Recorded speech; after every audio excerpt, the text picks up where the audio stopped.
ओम नमः शिवाय। सोमवार के दिन पड़ने वाले प्रदोष व्रत को सोम प्रदोष व्रत कहते हैं और इस व्रत को भगवान शिव की कृपा पाने के लिए रखा जाता है।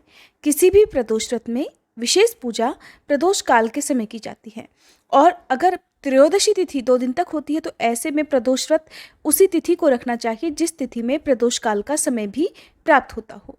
आज की इस वीडियो में आप जानेंगे वैशाख मास के कृष्ण पक्ष में पड़ने वाले प्रदोष व्रत की तिथि और शुभ मुहूर्त के साथ ही प्रदोष काल के समय के बारे में, जिस समय भगवान शिव की पूजा विशेष रूप से हर व्रती को करनी चाहिए। साथ ही आप सुनेंगे प्रदोष व्रत की कथा भी। तो सबसे पहले सुनिए सोम प्रदोष व्रत कथा, उसके बाद आप जानेंगे तिथि और शुभ मुहूर्त के साथ ही पूजा विधि के बारे में। कथा सुनते समय अपने हाथ में सफेद पुष्प और अक्षत रखने चाहिए। कथा की समाप्ति के बाद श्रद्धा और विश्वास के साथ ये अक्षत और पुष्प भगवान शिव के चरणों में अर्पित कर देने चाहिए। पौराणिक कथा के अनुसार एक बार एक नगर में एक ब्राह्मणी रहा करती थी। उसके पति का स्वर्गवास हो गया था। अब उसका सहारा उसका इकलौता पुत्र ही था, जिसके साथ वह सुबह से ही भिक्षा मांगने के लिए निकल पड़ती थी। इस तरह दिन भर भिक्षा में मिले हुए अन्न से ही वह अपना और अपने पुत्र का पेट पालती थी। एक दिन घर वापस आते समय ब्राह्मणी को एक बालक घायल अवस्था में मिला। ब्राह्मणी को उस पर दया आ गई और उसे वह अपने घर ले आई। वह लड़का विदर्भ देश का राजकुमार था। शत्रु सैनिकों ने उसके राज्य पर आक्रमण कर लिया था और उसके पिता को बंदी बनाकर उसके राज्य पर अधिकार कर लिया था। इसलिए वह बालक मारा मारा फिर रहा था।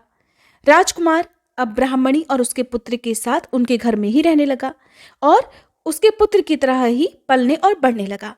एक दिन वह ब्राह्मणी अपने पुत्र के साथ राजकुमार को लेकर भिक्षा मांगने के लिए गई हुई थी।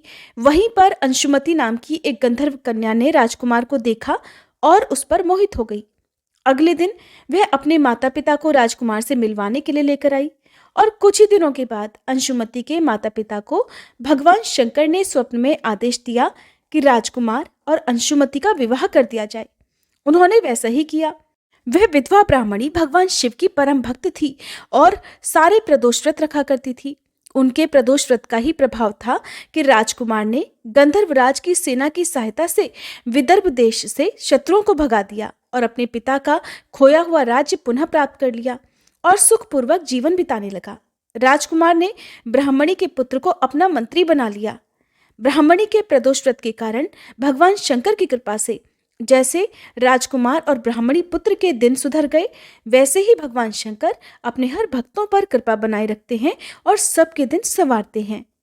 इस प्रकार सोम प्रदोष व्रत रखने से अगले पिछले जन्मों के सभी पापों का नाश हो जाता है और सारी मनोकामनाएं भी पूर्ण हो जाती हैं।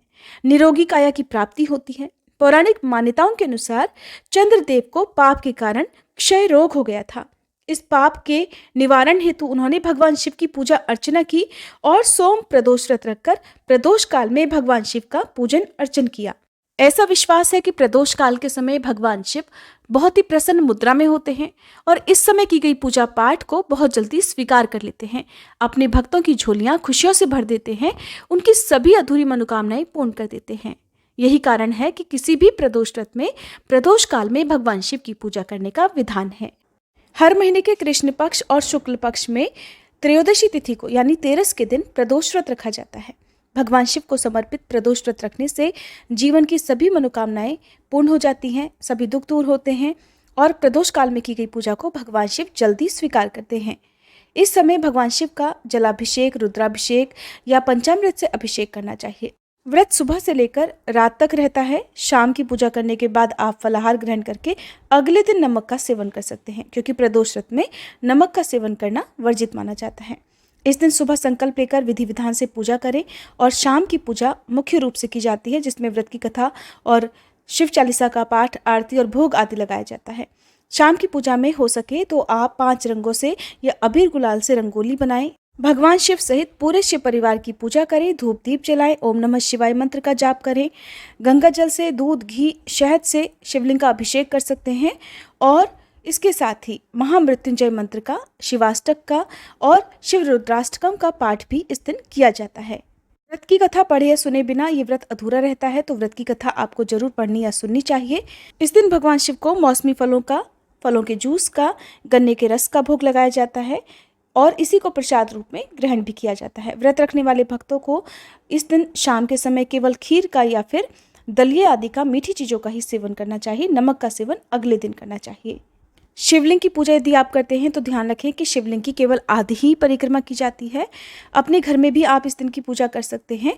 यदि संभव हो तो आसपास के मंदिर में जाकर ही इस दिन पूजा करना चाहिए। अब जानिए तिथि और शुभ मुहूर्त के बारे में।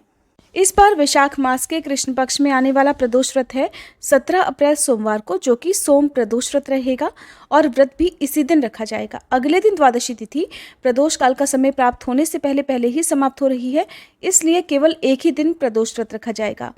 त्रयोदशी तिथि प्रारंभ होगी 17 अप्रैल सोमवार की दोपहर 3:47 से और समाप्त होगी 18 अप्रैल मंगलवार की दोपहर 1:27 पर। तिथि चाहे दोपहर से प्रारंभ हो रही हो, लेकिन व्रत सुबह से ही प्रारंभ होता है, इसलिए सुबह सूर्योदय से पहले उठकर स्नान आदि से निवृत्त होकर फिर आपको भगवान शिव की पूजा करनी चाहिए। हो सकता है आपने एकादशी का उपवास रखा हो, तो इस बार सोमवार के दिन ही द्वादशी तिथि भी है, जिसका पारणा सुबह के समय किया जाएगा। सूर्योदय का समय इस दिन सुबह 6:08 पर, सूर्यास्त का समय शाम 6:44 पर रहेगा। ब्रह्म मुहूर्त सुबह 4:32 से लेकर 5:20 तक रहेगा। राहुकाल सुबह 7:30 से 9 बजे तक रहेगा। राहुकाल के समय पूजा पाठ करने से बचना चाहिए। यदि आपने एकादशी का उपवास रखा है तो द्वादशी तिथि को आप सुबह के समय केवल फलों से और तुलसी पत्र से अपना व्रत खोल सकते हैं, अगर आपने प्रदोष व्रत भी रखना हो।